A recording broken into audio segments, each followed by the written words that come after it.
Tumo Spider Queen, Playday number 7, the final Playday, everybody, and Team Sven and Team Ultralisk are going head-to-head in the standings right now. They currently find themselves at the bottom half of the standings, and specifically Team Ultralisk could break out if they win the series here today. So it's a spicy game that we are getting to see.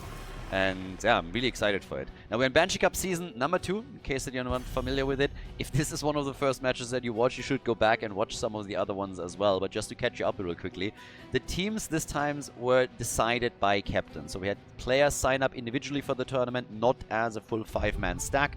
The players then decided to vote for 8 captains. The 8 captains then continue to draft their teams out of that player pool. So now we're going through a round-robin phase. We're entering the group stage after that, where best of 5 matches will be played, and then we're heading into the finals. Now in total, we have $2,500 of prize money on the line, all thanks to Psychic, to Kevin. Can't shout out the man enough. He's doing an insane job to keep the heroes of the Storm esports scene alive and helps a lot here, so big shout out to him. And thanks to him, we now have a prize pool that we can split in 2 parts. We have $1,500 for the top 3, just your normal tournament prize money, and then in addition to that, we have 1,000 that gets put into a bounty pool. So we have bounties introduced as a concept in season number 1, and we took on all of the feedback that we got from players, from the audience, but also things where we just looked at the data and saw, okay, what worked, what doesn't work. Season 1 was our test ground, where we were like, okay, what works, what's actually happening.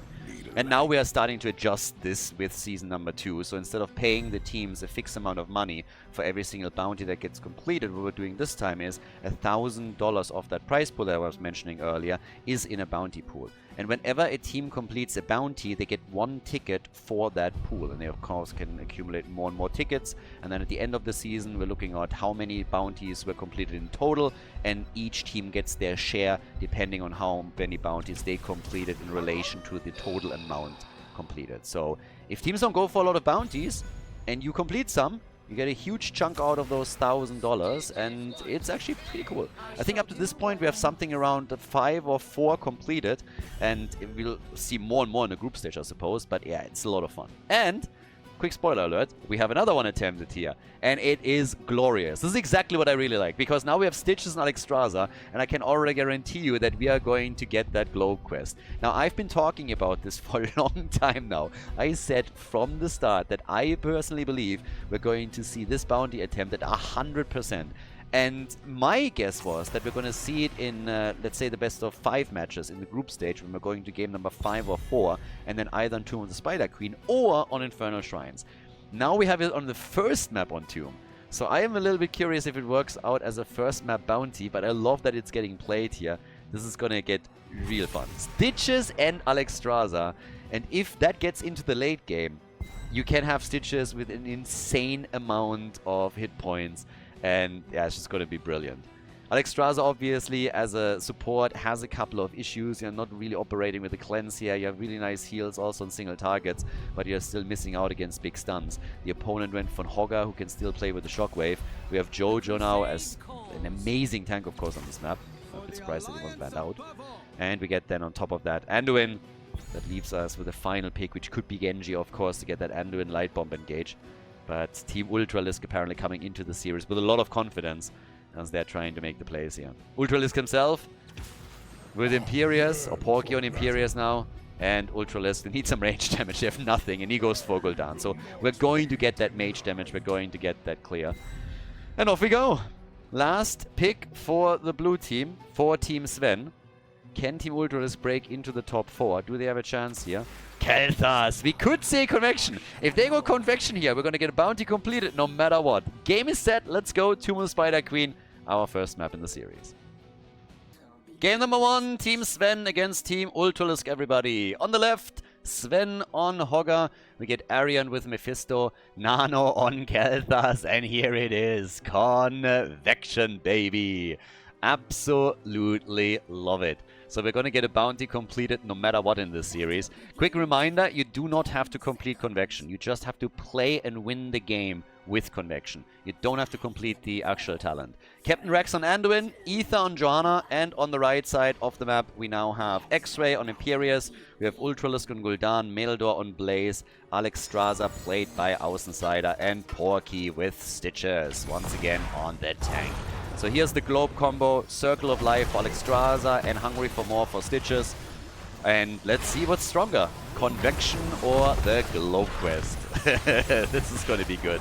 I'm really interested to see how many stack Stitches is going to get as the game continues. But they are hoping, of course, for the late game on this map, because this is where he just turns into an unkillable monster that nobody can destroy no matter what you do with it. So it's going to be epic. The one thing that they... Well, are they missing it? I mean, ideally you have a support... I mean, this is obviously one of the things that you're missing out when you're playing Alexstrasza. You're missing out on the follow-up stun that you normally want when you're going to play Stitches with hooks. But they have Blaze with the Jet Propulsion and Imperious with this lunge for that. Now Kelthas is ready with his first stack. Nano is playing it here. And he is always the one that I've shouted out from the first play day as the player that will very likely attempt to play Convection Kelthas eventually. He likes to play Kelthas, he's played it in the past, he played Pyroblast too, and he has now the chance to do exactly that. So, it's gonna be a fun one. I mean, either way, right now we have over on the right side of the map, we're having the first camp taken. Everything is just like slow, easy. Everything is centering around globes for now, especially until Alexstrasza is done and then can provide additional globes for Stitches. Now Alexstrasza doesn't need too many here, and since they're roaming easily from the mid to the top lane and back, they can get double globes with every rotation. Which is the main reason why you're playing globe quests on Tomb of the Spider Queen in the first place, because it's so much easier to pick these up here. And that's exactly what they're trying to do here. 6 on both of them as we speak, 2 stacks for Kelthas with Convection, not going into Mana Addict. And again, guys, don't try this at home. Don't try this in Storm League. Like, reserve that crap for quick match. That's where it's like better off. But yeah, as we're heading into this, we're now getting on level 4 also the heat exhaustion. We're having in the Chaos Stitches Tenderizer. And nice connects again from Kelthas as Nano is able to lock in 2 more stacks for himself. Has gone into Energy Roll as his level 4 talent. Normally it's the Sunfire enchant that we're getting when he plays his Norman Kelthas build. Questions, of course, if we will see some adjustments now that he's going into Convection as his level 1 quest. But yeah, I mean, at this point, what else are we getting right now? Are we getting, for example, for him? I mean, again, he could go into a full-on focus on Flame Strike. Get the double hits, for example, that would be kind of neat. So yeah, really curious to see if he follows Darboy, he just switches out the level 1 quest and nothing else. But the attacks, they keep coming. 10 stacks now for Stitches and for Alexstrasza, so already very good progress for Alexstrasza in the first place. So that's a nice one. And towards the top, the rotation is still ongoing. They can pick another globe up right there. Not really interested in the 1-on-1 lane at this point, I gotta admit. Not really a high priority, but the 2 of them are trying to turn in. Sven has already managed to do so. Meneldor not so much. So yeah, he was busy riding the money pick. And I can fully understand, when I play a game, I also stay on the money pick as long as I can, because you're riding a piece of bacon that shits money. What could be better than that? Walking around, killing stuff? Not really. Blue Web Weavers are coming into play though. So they already turned in, they already made it happen. Blue team is starting to push this. Kelthas goes back just for a bit of extra mana and to make sure that he's on full health too. So wants to ensure that he is not going to die in the next encounter. But the quests are taken and Alexstrasza completes her quest. And there we go, he adjusts. He adjusts. Goes for burnt flesh as well. So more of a Flame Strike focus now from Nanma. Absolutely love it, that's awesome. Dragon Queen to save the day for them, and now they are getting more and more globes also for Stitches. So easy peasy with the heals that we're getting from Alexstrasza to get the globes going for Stitches, give him the extra movement speed, give him the extra hit points, and he's already starting to just chase down Mephisto. Can you imagine how that's going to look once that he has Pulverized on level 16? This is going to be great. So yeah, it's going to be really fun. 17 stacks for him as is. That's going to be another one that he's going to get any second right now. Sitting at 18, they get the hook, and that's a kill. Bye-bye, Anduin. So, Anduin goes down, and they are about to turn in. So once again, with Hungry for More, you get the additional hit points, and on top of that, you're also getting the movement speed. So yeah, keep that in mind. We're having any moment now 500 hit points in total for him, and the 10% movement speed that he gets. 5 as a default, 5 as the first reward with level 20. Sorry, certainly with level 20 with 20 stacks, and that's what he has right now. So he's now quite a bit faster, can already slow people down, annoy the hell out of them, and has a pretty nice hit point pool boost right from the beginning. And it's not only Alexstrasza that provides these extra globes now, it's also still the waves that they are playing through. So he is going to be super difficult to take down as the game continues, and this is gonna play a big role here. I actually think it's a highly undervalued combo. And again, it comes with downsides. I'm not saying like, oh my god, these pros don't know what they're doing. And because of course they do. But it is still highly undervalued in the context of, let's say, Meta Madness rules, or even the you can play hero only once within series rule. As we're heading into later stages where you don't have that many cleanse heroes, for example, cleanse supports, you can really start to leverage this particular strength a bit more as a strategy. And currently we're already seeing them push very heavily here, and Stitches is all the way up at the forefront. You can play him even more tanky than that, because Devour procs off the max hit point pool. Good heal from Alexstrasza, yeah, nicely done. Außenseiter still in a bit of trouble, but is able to get out, healing himself there. And now going for Anduin again, and that's a kill. But they might lose Ultralisk, and indeed they do. Shockwave and Außenseiter, lots of gems. Oh, they're losing some, but they're trying to take Hogger out at least. But as I mentioned, with Stitches, if you really want to completely leverage the hit point pool fully, then you can also invest into a few more talents that are triggering around your Devour, because that blocks off the max hit points, and it can make you nearly unkillable in the later stages. But of course, it's always about late game, and you have to get to the late game first in order to make it really worth it. Nice kill against Mephisto. That means that more and more gems are now being lost, so both teams have lost a few. But with 3 kills to 1, Team Ultralisk is doing a bit better here. The fort at the bottom right of the map on the red team side has nearly been destroyed, so that early push was great. The web weaver wave for Team Ultralisk, not quite that successful, honestly. Stitch is now at 31 stacks already, picks up another one. He's soon going to get more heals here from Alexstrasza too, as she is currently helping Gul'dan out, and Außenseiter is already on his way. 16 stacks for Kel'Thas. Not that we are trying to neglect Nano here or anything, so he is 4 stacks away from completing his quest.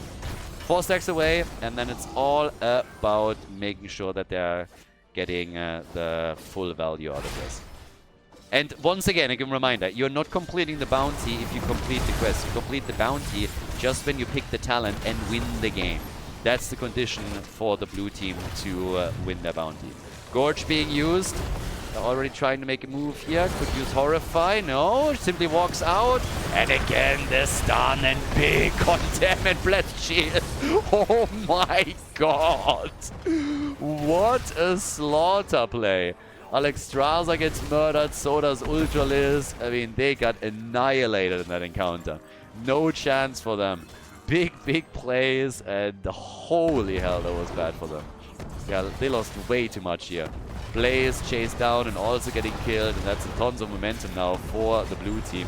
We have 18 stacks for Kel'Thas, so he was not able to complete it just yet. Nano's still working on it. Ether actually pausing the game here, but I gotta say, that fight was great for them, because it looked like Team Ultralisk would gain more and more momentum in this game, but yeah, not so much. We have 34 stacks for Stitches, which means that he has roughly 750 additional hit points right now, a little bit more than that. On the damage numbers, we have Gul'dan with 26,000 damage that he brings to the table. The 2 mages doing really well, with Mephisto taking the top number, sitting at 41,000 for now. Hogger, well, he's at 22,000, so he's the second highest damage dealer for them right now. Kel'Thas not really shining just yet. That's also explained by Nano not playing overly aggressive. He's playing extremely careful, because he's so high on his convection stacks that he wants to make sure that he is not falling. So he only needs 2 more connects with his Flame Strike, and then it's going to be fine. And of course, back into this even more after level 13.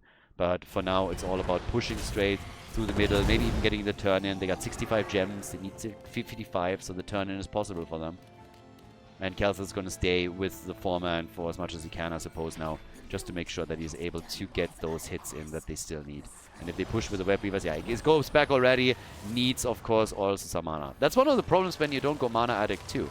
It's not only the shield that you're missing out on, but your mana management also becomes a completely different story. So you're seeing Nano Hearth back more and more at this point. simply because he needs to compensate for that. Could be a little bit different, I guess, if they played this with Malfurion over Anduin, but Anduin provides him with a lot of utility and stuns and heals here, so clearly the better choice for now. Nearly 40 stacks now for Stitches, which also means that with 40 stacks he would get even more... Oh, the heal! Nice! He would get even more movement speed. 5% more would sit at 15 then. Alexstrasza gets killed. Stitches, yep, he's a lot faster now. 50% faster and has 1,000 extra hit points that he can operate with. And you can clearly tell that they're already having some trouble taking Porky down. He has the extended range on his hooks too, but they're losing structures. With Alexstrasza lost, quest completed for Nano, fantastic. So now he can technically try to play a bit more aggressive around this too. But yeah, Stitches, tough to take down already, and he's only at 42 stacks, so that's not really a whole lot. Well, it's decent, but it's nothing insane yet. It could get so much worse for the opponent's team. And they're having trouble killing him. But, to be fair, they are now, with those Web Weavers, taking down one fort after another, and they eliminated every single one of them. Stitches is the only one that hasn't died yet on the side of Team Ultralisk, and with the extended hook range, he might be the one to allow them getting a nasty hook in real quickly. Good gem count also for Ultralisk's team, but they really need to turn in. They are behind in gems. They definitely are. They lost too much early on. But they are in a position where they can at least get their own turn in now. Yeah, Stitch is now sitting at 45 globe stacks. And again, 25 hit points for every single one that connects with him. And he's soon also going to get even more movement speed. They try and take him down. Alexstrasza has all the time in the world to heal him up here. Yeah, he's not going to be the primary target. At least he shouldn't be. But Mephisto is just doing so much work here. Stitches gets attacked again, and as you can see, he doesn't give a shit.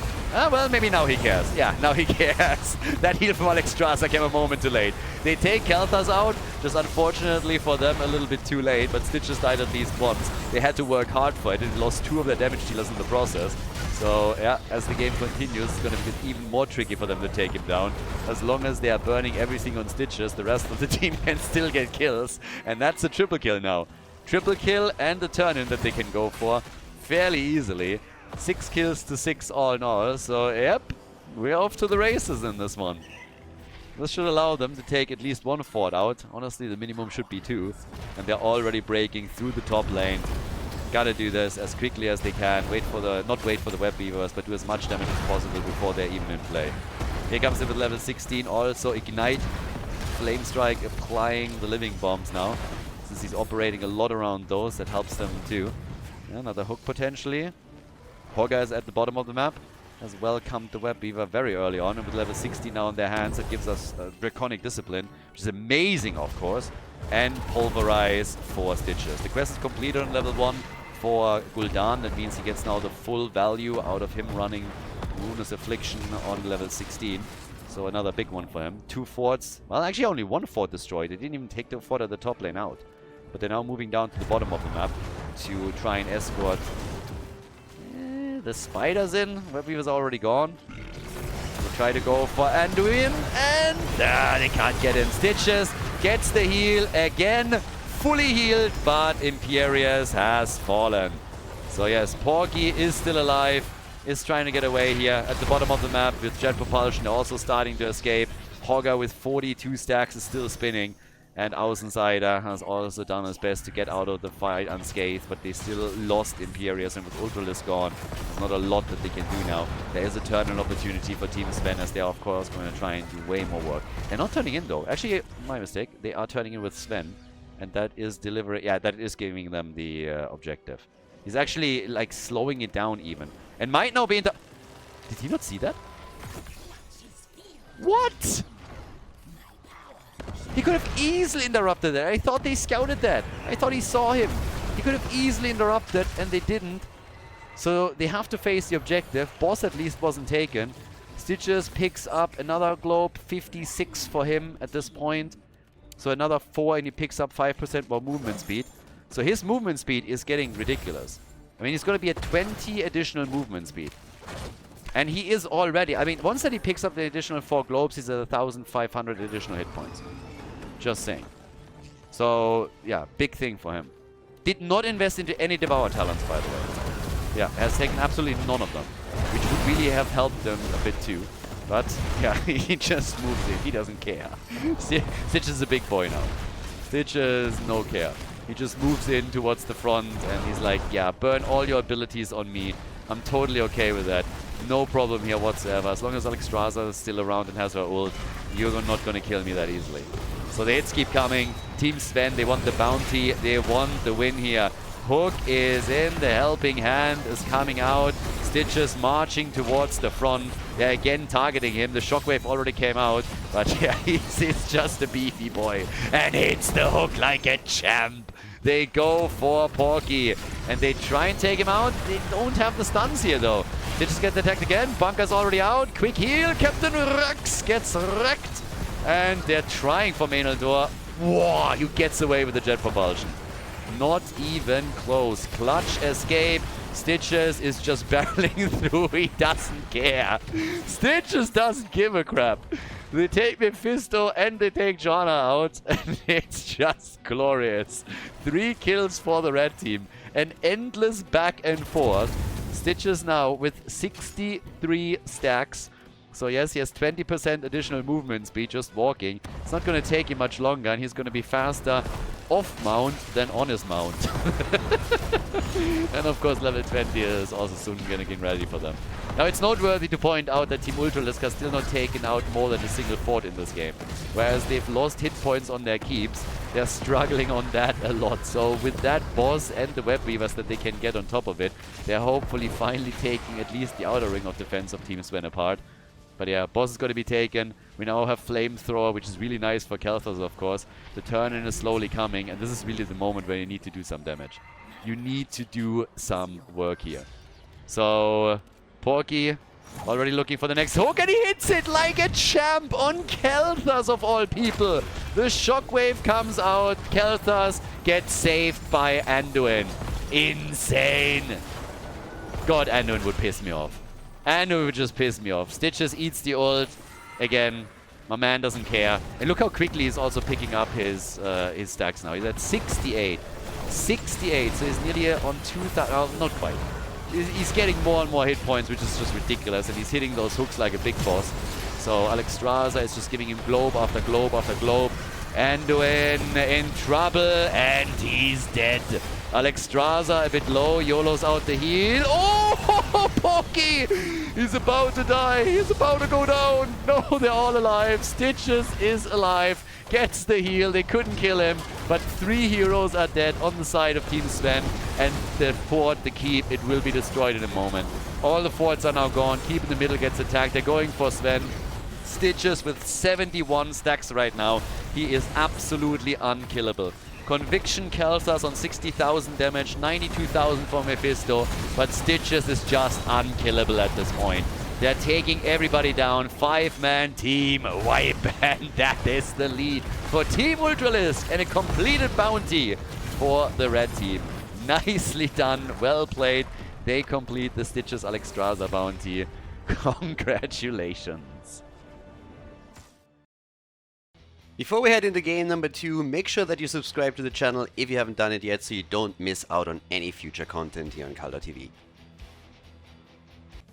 Garden of Terror! Team Sven against Team Ultralisk. So, I have the feeling that the players have actually made a silent agreement because they are so close in the standings. It seems like they went for an agreement where they said, okay boys, each of our teams is locking in 1 bounty, and so we are going to eventually get something done. One of us will complete a bounty. So they're giving each a handicap. It seems like it's a bit of a gentleman's agreement.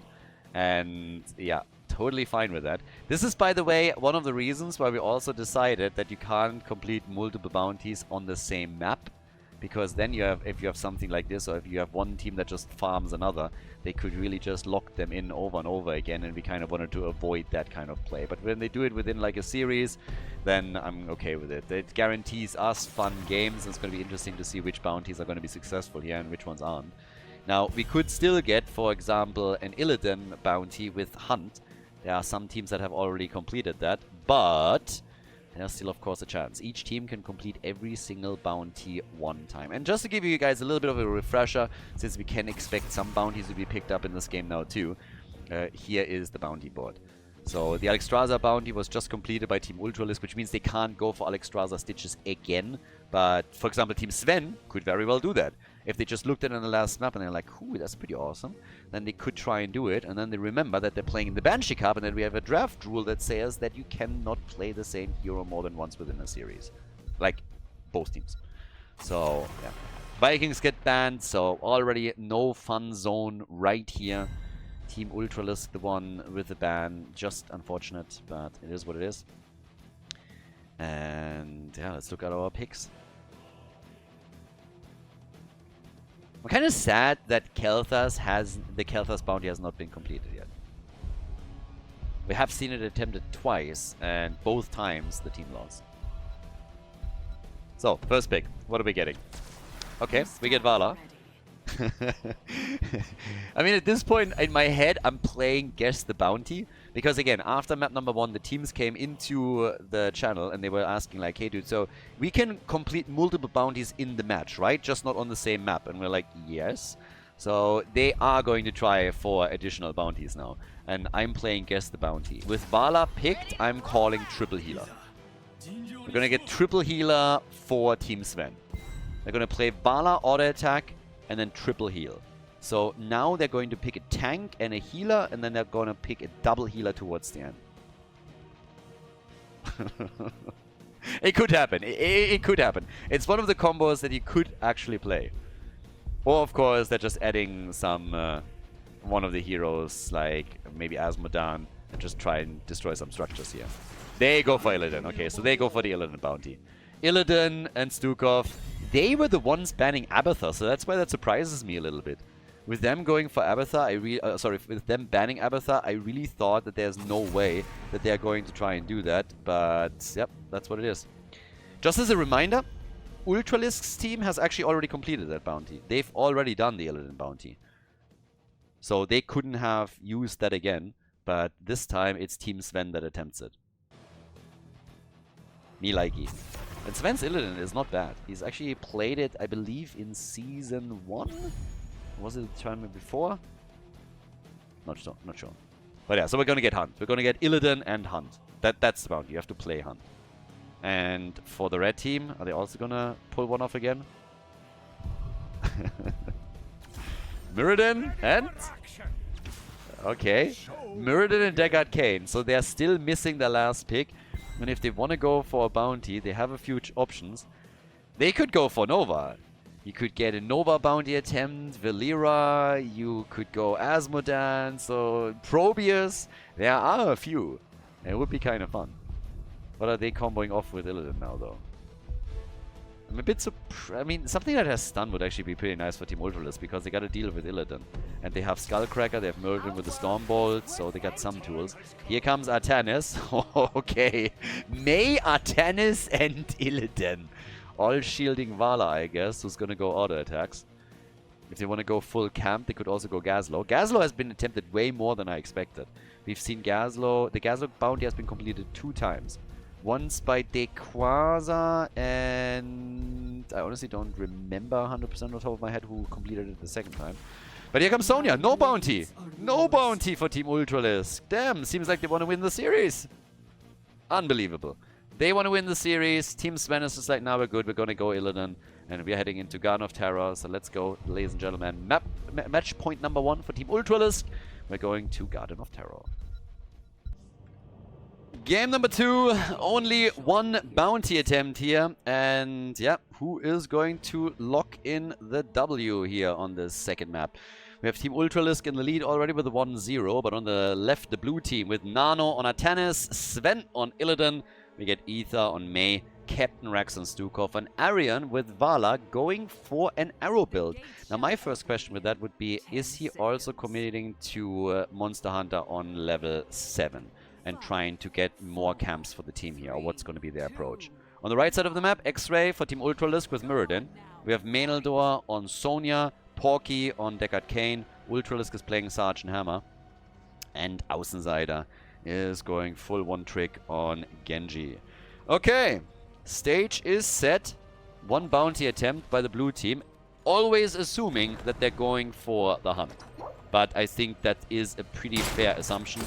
So yeah, we'll see if they're gonna play it out that way or if they have any other kind of ideas of what they could now do here. This should be a pretty fun one. Should be a fairly interesting game on this. The attacks already keep coming as they're slowly starting to make their way through the bot lane. Sergeant Hammer, of course, becoming quickly a prime target too.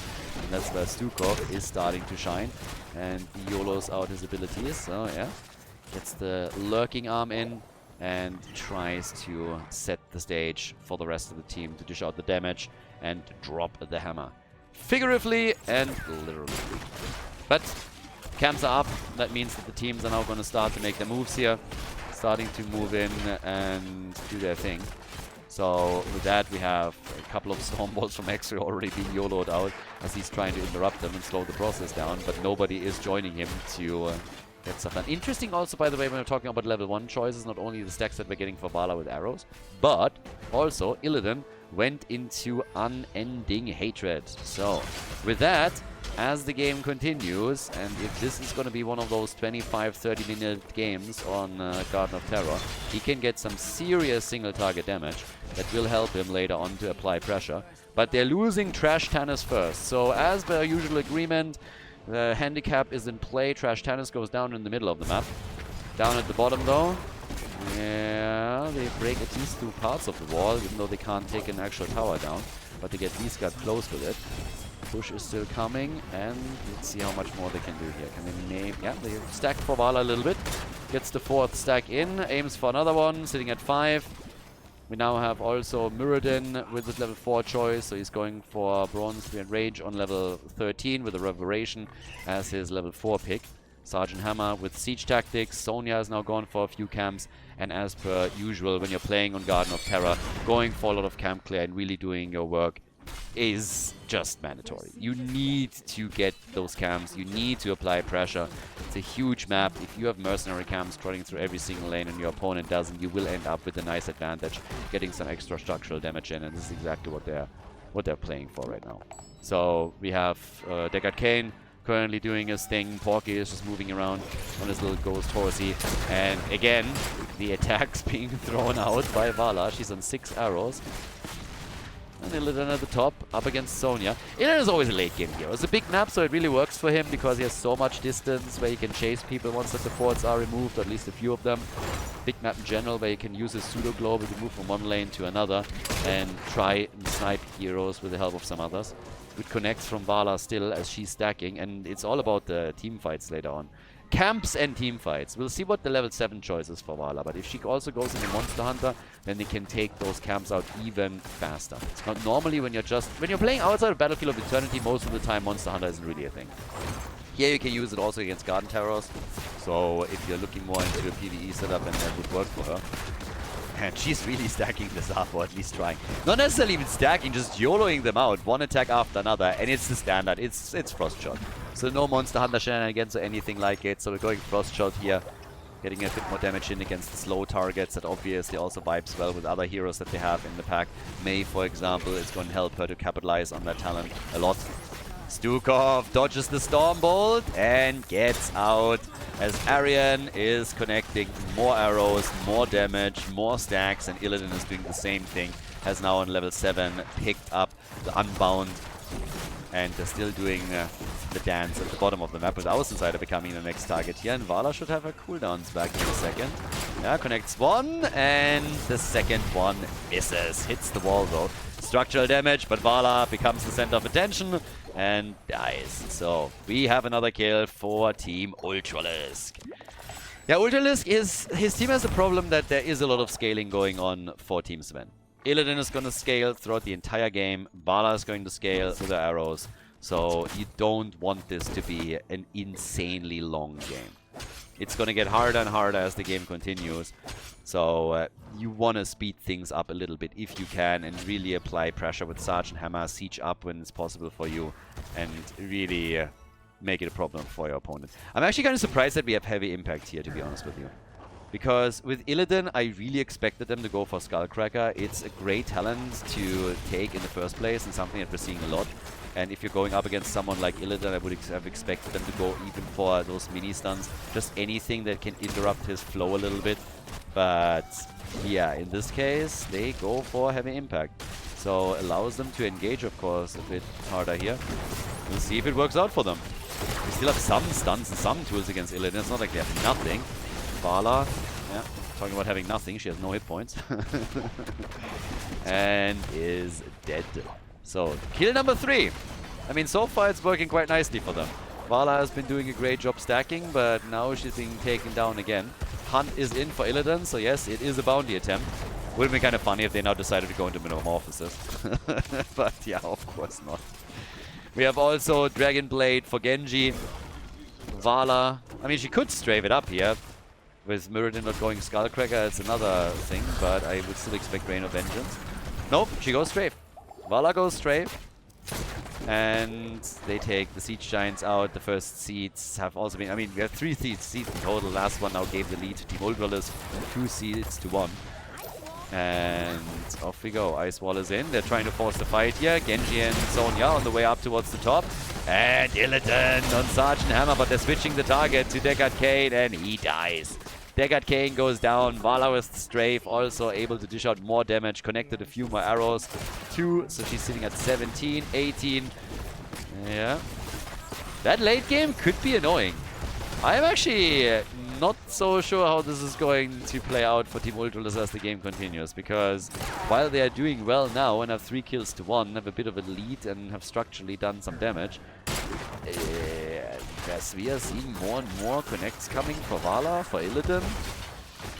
Yeah, I'm not so sure. And with the talent choices, I mean, some of them have actually baffled me a little bit. So right now, Illidan's at 15, so he's soon going to get the additional attack damage. First Garden Terrors are in, so nice for Team Ultralisk. But it's going to be a matter of what's happening in the later stages of the game. So Team Ultralisk would be well advised to try and push this as much as they can and really do damage. Vala at 19 stacks now, and we are 7-8 minutes in. She's at 19, 20,000 damage. Top damage in the game currently. Yeah, we try to go for Mei again. Garden Terrors are pushing through the top and the bottom. Topside fort will be lost, and now is. Sonya is attacking heavily there. Vala is still picking up more hits and tries to strafe to force them away, to zone them out a bit. Ultralisk, of course, yeah, gets hit by the ice wall here, but they should still be able to siege up even past the Garden Terrors. They have now a minion wave. No napalm though, and they are backing off. So all that the objective gave them was the fort at the top. That's all that they were able to take down. 16 stacks for Illidan. Yeah, nothing too crazy. It is also with the help of Vala now going for the next camp. The Siege Giants are on the list. And we have them now also with the Ancient Blessing. So Ancient Blessing for Deckard Cain. 13 talents. A bit of an advantage, but again, the window isn't big. Team Sven is going to pick it up in any moment now. Yep, level 13 talents. And in the case of Stukov, that means Virulent Reaction. So, Virulent Reaction in play. That can allow them to lock Sergeant Hammer down a little bit harder even. Having a full Phase Prison build for Atanis, Gravity and Vortex as level 13 talents. And Vala has actually continued with the Siphoning Arrow now. So gets a bit of additional heals out of all of this. Self-sustain, not only reliant on Stukov in this case, but with Siege Giants and Sergeant Hammer, the attack towards the bot lane is now happening, especially since Sonya rotated over. So they are connecting with 5 heroes now, trying to also get kills. BFG is already out. Stukov in trouble. Blade from Genji. Yep, and at least Illidan is done with his quest in the middle. Now the Dragon Blade did some work here. They're going for Nano, and Artanis is dead again. So double kill, double StarCraft kill for Team Ultralisk, and they take the fort. They can now go for another seed, and maybe even the fort in the middle, and start damaging that too. 5 kills to 1. So the kill count is heavily leaning in their favor. But the stacks continue. 41 now for Illidan. He has his quest completed and got the reward. Vala's on 24. And while the red team is applying pressure, is sieging up, is taking lead in experience, there's always that little worry in the back of your head. What happens if this ends up being an insanely long game? Yeah, Ether with some interrupts over here. Also trying to make things harder for Ultralisk. So far so good. Sven is jumping in. So they're willing to be a bit more aggressive around this objective at least. Want to pick up the seed here. Stormbolts connect. Yeah. Also the swap against Sergeant Hammer. Ultralisk is able to get out. Hunt! And goodbye. The Sergeant is gone. The ult from Porky just half a second too late. Strafe is out again. Maynildo was starting to chase heroes in the backline, but couldn't do a lot. Now they're trying it maybe on Vala, maybe on Atanis. Damage is being dished out. Swap attempt. And Muradin walks away. It's a 5 versus 4. Too many of the heroes are low, so they're starting to retreat here. But the game is starting to shift a little bit when it comes to those team fights. 38,000 damage now for Vala.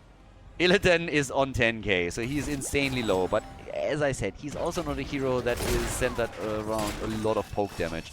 It's really just full commitment in late game team fights where he's then getting damage connected. Hasn't died yet either. It's actually not that many kills. We're 11 minutes in and we have 7 kills in total. Both teams working towards level 16. 2 forts have been destroyed, top and bot lane for the blue team. Red team still has all of their forts standing, but they're also without a single seed, and the blue team has grabbed 2. So, yeah, that's another one here. And now with level 16, we're getting the Horaric staff, so it gets a bit of a stun. Could be helpful against Illidan, of course, too. Muradin follows up with Dwarf Launch after you already invested heavily into the build with level 7 and level 1. And Illidan, of course, with the Blades of Azeroth, and Vala with Manticore. So, Illidan is going to jump in with Hunt whenever they need him. Touchnama wants to siege in and take that fort out. 16 versus 16 now. Stormbolt still hammering away too. Illidan is at 50 stacks currently. 30 for Vala. Again, as this continues, it might become a problem. And long team fights for Vala is actually quite nice. She gets more and more stacks together, so can go for Außenseiter once more for Genji. Ah, but misses the first one. Muradin jumps in and says hello real quickly and cuts off Ether for a second, which leads to my May in trouble. He might even die here. Gets blocked once again. And there's the kill. Genji moving in, saying hello real quickly, and even forcing Illidan back. Stormbolt connects, and now they take him down. That's the coordination that they need in order to get some kills and more momentum. Now Artanis is dead. Trash Tanis eliminated. That's a triple kill. They can go for the fort and, of course, also for the seed. So yeah, Illidan got hit hard there. And then after the ult of Deckard Cain connected, the Stormbolt straight to the face stunned him out fully. And it allowed Genji to go for another kill, and they followed it up with one against Artanis too. So now the map is all open, and Team Ultralisk is making plays for the camps. So exactly what they needed in this fight. Good coordination, and then just crushing people. So far, so good. One level ahead. Blue team still trying to scale. They're only missing Cure here. Rescaling, boys. I mean, they indeed are scaling. The question is just simply how long do they need in order to get to that status where they are crushing it. Because if they're running out of time, then yeah, that seed is also going to go over to the red team. I would be surprised if they would fight for... Well, they might fight for it. It's 20 seconds. Position might not be the best for them, especially with all of those fountains still being this close. But let's say they get the kill against X-Ray here. That would be easy. Hunt! And X-Ray's dead? Yeah.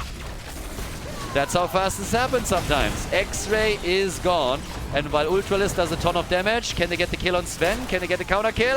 Oh, they cannot. Maynildo nearly died to the RNG arrow from Vala. But they're picking up Genji instead. Außenseiter is gone. And this might be Garden Terrors. Seed can be gathered. Back and forth. Like one back and forth battle after another. Now it's Team Sven that comes in and takes him on. So, yep. Nicely done. This could be the Garden Terror right here, and then forts will fall.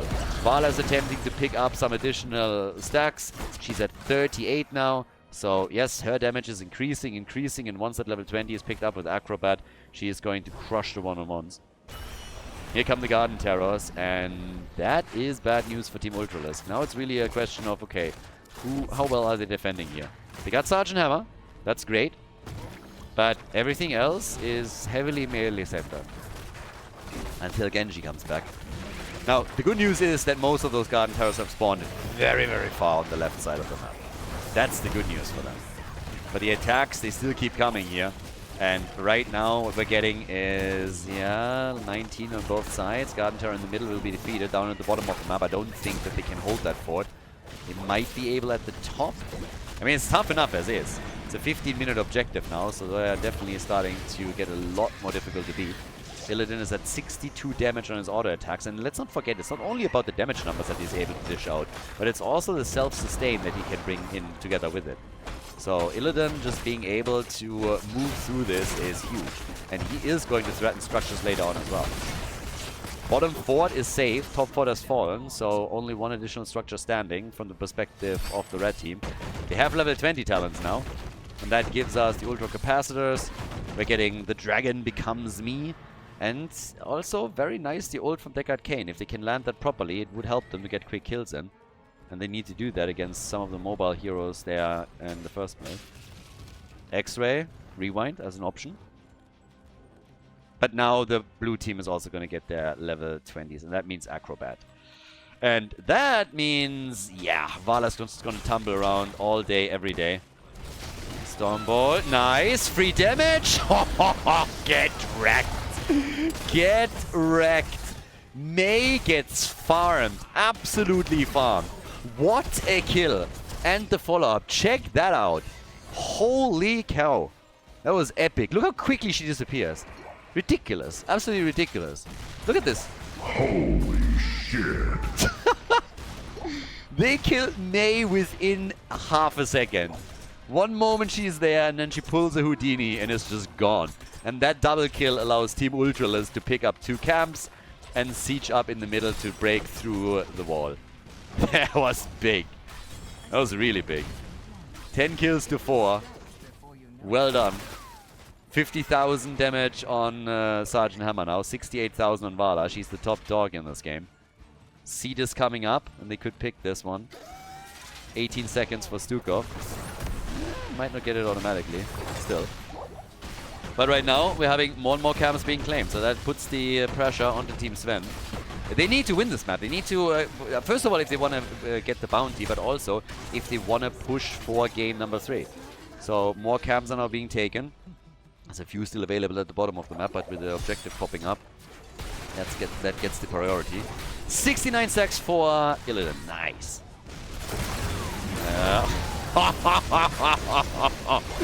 Vala is murdered. Illidan got away with 38 hit points. There's the swap from Artanis. He's dead too. Holy hell. All of a sudden, Team Ultralisk turning into merciless assassins that take out everyone. They're not even wasting any time gathering the seed. Instead, they're moving immediately into the middle, hoping to take the keep out, and I think they're going straight up for the core with this one. Damn, that was brutal. Easy triple kill in that last fight, and now they're sieging up on the core. Seems like we might not get this bounty after all. Illidan with Hunt looked good initially, but now Illidan gets targeted and is dead, and that should be the end of it. They're trying to catch Stukov. He's going to be eliminated too. And that is all she wrote. Team Ultralisk, ladies and gentlemen, coming in with a bang as they are dropping Team Sven. A 2-0 victory for the red team here today. Nicely done. GG and well played.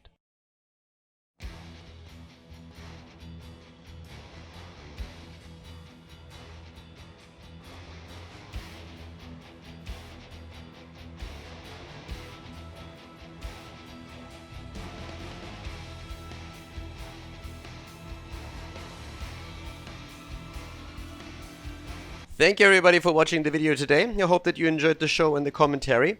And keep in mind that the spoiler protection that is going to run for the rest of the video is made possible by all the support on patreon.com. So guys, if you want to support my work, if you want to help me start new projects and keep the spoiler protection in place, please consider heading over to patreon.com/Khaldor. There's also a link in the YouTube description, and check that out. Thanks in advance, and see you guys next time with more esports coverage here on Khaldor TV. Have a great day.